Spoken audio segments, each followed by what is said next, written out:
Speaker recognizes Representative Rigas. Thank you, Madam Speaker. Permission to speak to the package? So ordered. Thank you.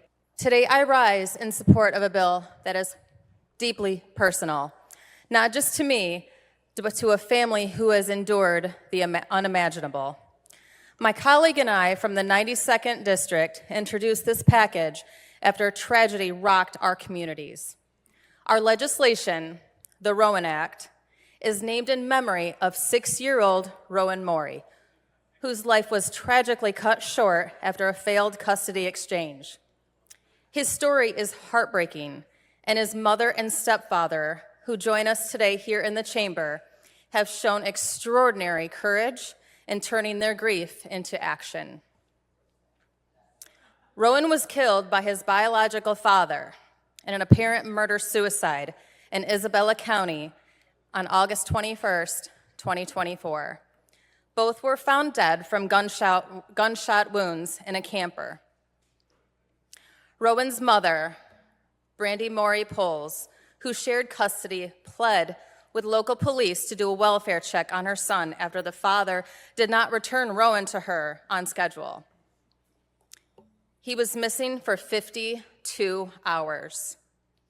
Limitations in state law did not allow for an early activation of the emergency response systems, meaning that when police finally did a welfare check, Rowan and his biological father were already dead.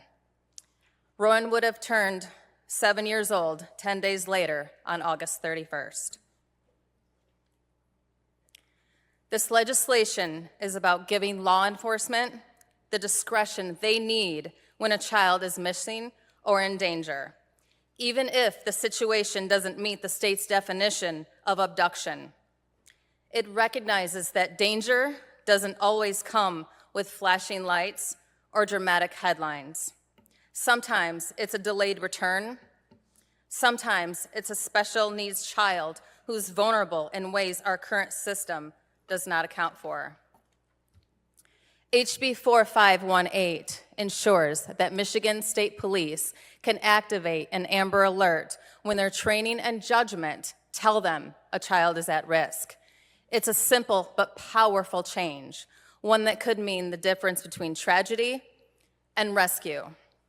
This bill also modernizes how alerts are shared, allowing law enforcement to use digital platforms and social media to reach the public faster and more effectively.